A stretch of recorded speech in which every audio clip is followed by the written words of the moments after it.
Imagine entering the world with just one single day's worth of energy reserves. You have absolutely no internal temperature regulation and worse, zero immune system. Well, that is the harsh biological reality for a newborn piglet. Because they're born so incredibly fragile, the stakes in those first few days of life are literally life or death.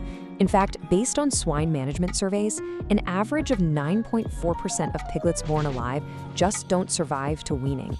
That's almost 1 in 10. So what's actually claiming these young lives?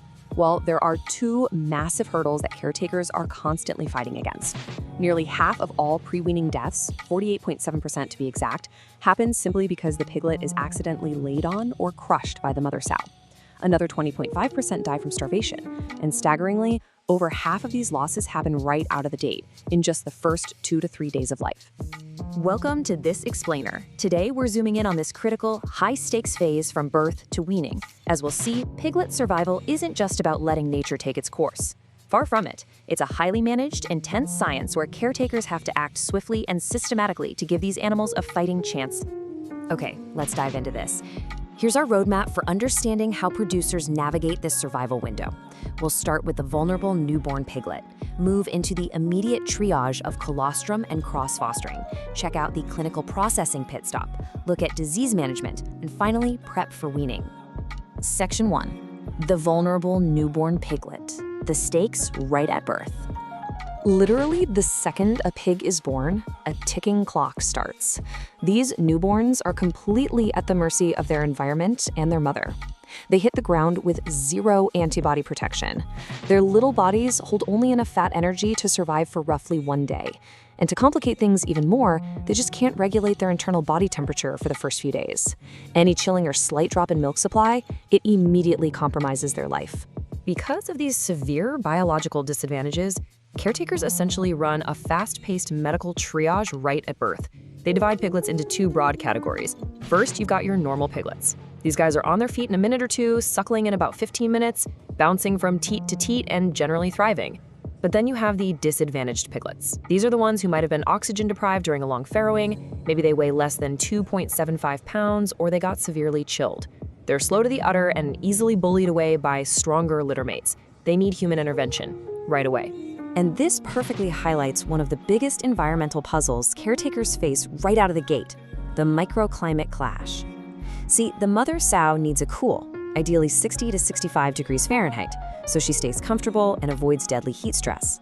But the newborn piglet, since it can't regulate its own temp, desperately needs it hot, around 85 to 95 degrees. It's a massive clash. To solve this, caretakers keep the main room cool for the sow, but deploy highly targeted zone heating, using heat lamps or pads to create a life-saving, warm microclimate just for the piglets. Moving right along to Section 2, colostrum and cross-fostering. This is all about immediate triage. So here is the absolute game changer, colostrum. Remember how piglets are born with zero antibodies? Well, this first milk from the sow acts as a mandatory, life-saving immune system download. It is packed with disease-preventing immunoglobulins. But there's a huge catch. The quality of that colostrum drops off rapidly over time. The big, strong, early-born piglets will naturally gorge on the best of it. So caretakers frequently have to step in, manually collect that colostrum, and feed it directly via syringe or stomach tube to the disadvantaged piglets to ensure they get that crucial protection. Once the piglets have secured their colostrum, producers use a really clever leveling mechanism called cross-fostering. Think of it like a strategic reshuffle. Sows don't always give birth to the exact number of piglets as they have functional teats, and litter weights can be all over the place. Cross-fostering is the careful process of moving piglets between different litters to ensure every single piglet has equal access to a steady milk supply. It's all about matching smaller, docile sows with below-average weight piglets to level the playing field. Now, the timing here is absolutely critical because of a fascinating biological quirk called teat fidelity. Within the first few days of life, a piglet basically calls dibs. It establishes a strict preference for a specific teat, and it will suckle at that exact same spot until it is completely weaned. This is nature's way of reducing fights at the udder. Because of this, caretakers absolutely have to finish all their cross-fostering within 24 to 48 hours of birth. If you try moving piglets after teat fidelity is locked in, it induces severe disruptive fighting between the resident pigs and the new fosters. Section 3. Processing the piglets. Think of this as the processing pit stop.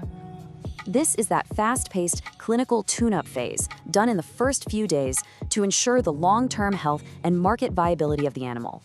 The first step? Needle teeth clipping. Newborn piglets are armed with 8 incredibly sharp needle teeth, sometimes called wolf teeth. In the scramble to get the best teeth, these teeth can cause severe lacerations to their littermates' faces and major damage to the sow's udder, which opens the door for nasty infections like greasy pig disease. So caretakers use sterilized side cutters to carefully snip away just the top half of the tooth. They cut it flat, removing the razor-sharp point without crushing the tooth itself. Next up on the pit stop checklist is a strict physiological must-do: supplemental iron. Piglets grow crazy fast, but a sow's milk is actually notoriously low in iron. Out in the wild, pigs would get their iron simply by rooting around in the soil. But for indoor piglets with zero dirt access, iron deficiency anemia will set in extremely fast, usually within 7 to 10 days. To fix this, caretakers administer 200 milligrams of iron straight into the neck muscle, and they're very careful to avoid injecting the ham, specifically to prevent any residual staining in the meat down the road. Rounding out this clinical management phase are 2 distinct procedures: tail docking and castration. Why do they do this? Well, an undocked tail is a prime target for tail biting and cannibalism within the herd, which causes massive injuries and infections. Docking the tail leaves a much cleaner, healed wound. Castration of male piglets is done because uncastrated males, when they hit slaughter weight, produce a hormone-driven odor during cooking known as boar taint, which consumers find pretty offensive. Both of these procedures are performed within a very narrow early window, usually between 1 to 14 days old. The piglets are small, easy to handle, and their colostrum antibody protection is at its peak, which drastically minimizes stress, bleeding, and pain. Section 4. Defending against disease: humane management in a tough environment. Let's be real. Even with the strictest hygiene protocols, the farrowing house is an environment where pathogens can thrive. Caretakers have to navigate some difficult realities here. Diseases in the farrowing house generally fall into 2 buckets. Endemic diseases, like colobacillosis, are organisms that discontinuously live on the farm. They cause irregular or low-level normal losses, usually hovering between 5 to 15%. But then you have epidemic diseases. These are the terrifying occasional outbreaks, like PRRS or transmissible gastroenteritis, that can sweep through an unprotected herd and cause up to 100% neonatal mortality. And it is within the harsh context of these severe diseases that caretakers have to manage euthanasia. As the source material notes, it's an unpleasant but highly necessary part of livestock farming. When a piglet is severely sick, suffering with 0 chance of recovery, or when it becomes a dangerous carrier, spreading virus like PRRS to healthy littermates, humane euthanasia is absolutely required to stop the suffering and protect the larger herd. This is strictly managed using regulated, approved methods like exposure to carbon dioxide gas or swift mechanical trauma to the head to ensure immediate respiratory arrest.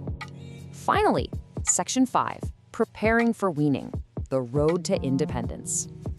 As that intense survival window starts closing, the focus pivots completely toward getting the piglet ready to leave the sow and survive on its own. Because the sow's milk production naturally plateaus around 12 to 16 days, caretakers have to step in yet again to kickstart the piglet's digestive system. They do this through a process called creep feeding. Starting around 10 days of age, they introduce specialized, highly complex diets, often packed with plasma proteins and whey, in a tiny mini pellet form. By offering small, fresh amounts of this feed in shallow pans alongside dedicated fresh water nibbles, they teach the piglets to start relying on solid food before the sow's milk actually runs out. Now, what if a litter is growing unevenly? That's where a brilliant tactic called split weaning comes into play. Instead of weaning the whole litter at the exact same time, caretakers will pull out the heaviest, most dominant piglets 3 to 5 days early. By permanently removing the biggest competitors from the farrowing crate, the smaller, slower-growing piglets suddenly get a massive boost. They get exclusive access to an abundant milk supply, helping them catch up in weight right before they are fully weaned. So that brings us to our final thought. When you look at a modern farrowing operation, you're not just looking at traditional farming. You are looking at a highly tuned scientific system of temperature control, immunological timing, medical processing, and biological strategy. Every single piglet represents a literal cascade of human intervention just to get them through their first 3 weeks of life. So it really makes you ask yourself, how does this intense, meticulous management of a tiny 3-week survival window shape the sheer scale, efficiency, and reliability of the global food supply that we depend on every single day? Thank you so much for joining me for this explainer. Keep learning, and I'll catch you next time.